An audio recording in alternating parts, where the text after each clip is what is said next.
ॐ क्लीं ऋषिरुवाच पुराशुम्भनिशुम्भाभ्यामसुराभ्याम् शचीपतेः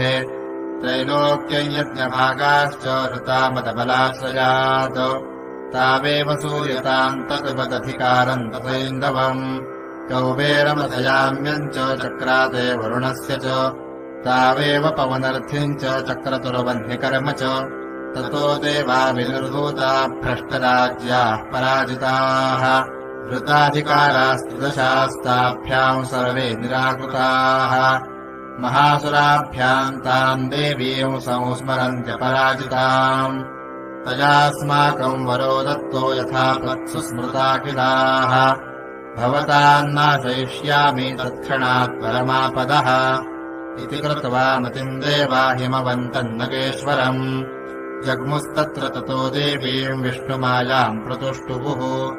देवा ऊचुः नमो देव्यै महादेव्यै शिवायै सततम् नमः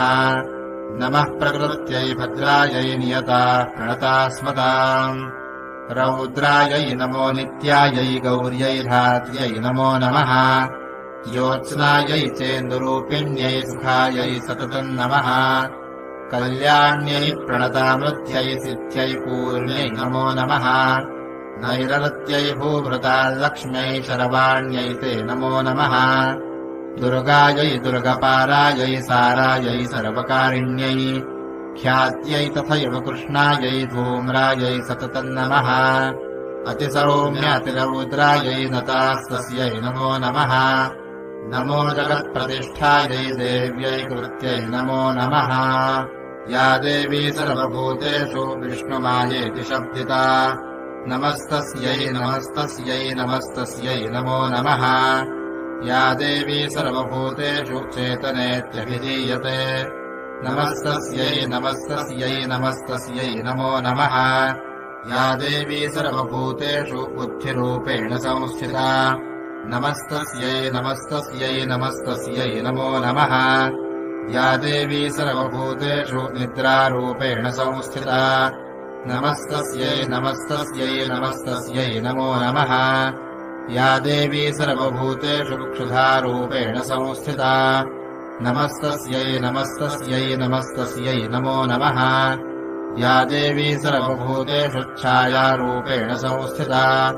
नमस्तस्यै नमस्तस्यै नमस्तस्यै नमो नमः या देवी सर्वभूतेषु शक्तिरूपेण संस्थिता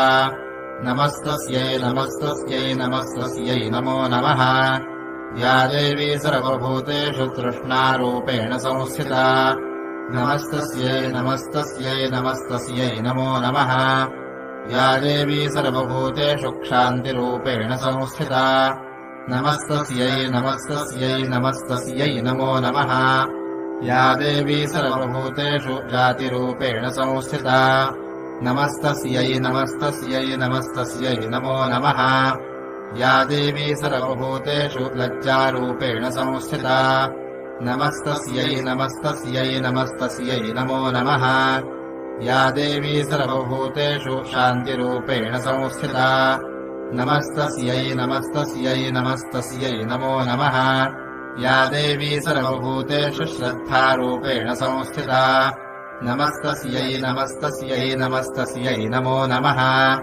या देवी सर्वभूतेषु कान्तिरूपेण संस्थिता नमस्तस्यै नमस्तस्यै नमस्तस्यै नमो नमः या देवी सर्वभूतेषु लक्ष्मीरूपेण संस्थिता नमस्तस्यै नमस्तस्यै नमस्तस्यै नमो नमः या देवी सर्वभूतेषु वृत्तिरूपेण संस्थिता नमस्तस्यै नमस्तस्यै नमस्तस्यै नमो नमः या देवी सर्वभूतेषु स्मृतिरूपेण संस्थिता नमस्तस्यै नमस्तस्यै नमस्तस्यै नमो नमः या देवी सर्वभूतेषु दयारूपेण संस्थिता नमस्तस्यै नमस्तस्यै नमस्तस्यै नमो नमः या देवी सर्वभूतेषु तुष्टिरूपेण संस्थिता नमस्तस्यै नमस्तस्यै नमस्तस्यै नमो नमः या देवी सर्वभूतेषु मातृरूपेण संस्थिता नमस्तस्यै नमस्तस्यै नमस्तस्यै नमो नमः या देवी सर्वभूतेषु भ्रान्तिरूपेण संस्थिता नमस्तस्यै नमस्तस्यै नमस्तस्यै नमो नमः इन्द्रियाणामधिष्ठात्री भूतानाम् चाखिलेषु या भूतेषु सततम् तस्यै व्याप्त्यै देव्यै नमो नमः चितिरूपेण या कृत्स्नमेतत् व्याप्य स्थिता जगत् नमस्तस्यै नमस्तस्यै नमस्तस्यै नमो नमः स्तुतासुरैः पूर्वमभीष्टसंश्रया तथा सुरेन्द्रेण दिनेषु सेविता करोतु सा नः शुभहेतुरीश्वरी शुभानि भद्राण्यभिहन्तु चापदः या साम्प्रपञ्चोत्थतदैत्यतापितैरस्माभिरीशा च सुरैर्नमस्यते या च स्मृता तत्क्षणमेव हन्ति नः सर्वापदो भक्तिविनम्रमूर्तिभिः ऋषिरुवाच एवंस्तवाभियुक्तानाम् देवानाम् तत्र पार्वती स्नातुमभ्याजयौतो ये जाह्नव्या नृपनन्दन सा ब्रवीत्तान् सुरान् सुभ्रोर्भवद्भिस्तूयतेऽत्र का शरीरकोशतश्चास्याः समुद्भूता ब्रवीच्छिवा स्तोत्रम् ममैतत्क्रियते शुम्भदैत्यनिराकृतैः देवैः समेतैः समरे निशुम्भेन पराजितैः शरीरकोशाद्यत्तस्याः पार्वत्या निःसृताम्बिका कौशिकीति समस्तेषु ततो लोकेषु गीयते तस्याम् विनिर्गतायाम् तु कृष्णाभूत् सापि पार्वती कालिकेति समाख्याता हिमाचलकृताश्रजा ततोऽम्बिकाम् परौ रूपम् बिभ्राणाौ सुमनोहरम् ददरसचण्डो मुण्डश्च भृत्यौ शुम्भनिशुम्भयोः ताभ्याौ शुम्भाय चाख्याता सातीव सुमनोहरा काप्यास्ते स्त्री महाराज भासयन्ती हिमाचलम् नैव तादृक्क्वचिद्रूपम् दृष्टम् केन चिदुत्तमम् ज्ञायताम् काप्यसौ देवी गृह्यताम् चासुरेश्वर स्त्रीरत्नमतिचार्वङ्गी द्योतयन्ती दिशस्पृशा सा तु तिष्ठति दैत्येन्द्र ताम् भवान् द्रष्टुमर्हति यानि रत्नानि मणयो गजाश्वादीनि वै प्रभो त्रैलोक्ये तु समस्तानि साम्प्रतम् भान्ति ते गृहे ऐरावतः समानीतो गजरत्नम् पुरन्दरात् पारिजाततरुश्चायम् तथैवोच्चैश्रवाहयः विमानम् हंससंयुक्तमेतत्तिष्ठति तेऽङ्गणे रत्नभूतमिहानीतम् यदासीद्वेदसोद्भुतम् निधिरेष महापदमः समानीतो धनेश्वरात् किञ्जलकिनीन्दलौ चाब्धिरमालाममलानपङ्कजाम् छत्रन्ते वारुणङ्गेः काञ्चन सा वितिष्ठति तथायमुश्चन्दनवरो यः पुरासीत् प्रजापतेः मृत्योरुत्क्रान्तिदा नाम शक्तिरीशत्वया हृता पाशस्थलिलराजस्य भ्रातुस्तव परिग्रहे निशुम्भस्याब्धिजाताश्च समस्ता रत्नजातयः वह्निरपि ददौ तुभ्यमग्निशौचे च वाससि एवम् दैत्येन्द्ररत्नानि समस्तान्याहृतानि ते स्त्रीरत्नमेषा कल्याणी त्वया कस्मान्न गृह्यते ऋषिरुवाच निशम्येति वचः शुम्भः सतता चण्डमुण्डयोः प्रेषयामास सुग्रीवम् दूतम् देव्या महासुरम् इति चेति च वक्तव्या सा गतवा वचनान् मम यथा चाभ्येति सम्प्रीत्या तथा कार्यम् त्वया लघु स तत्र गत्वा यत्रास्ते शैलोद्देशेति शोभने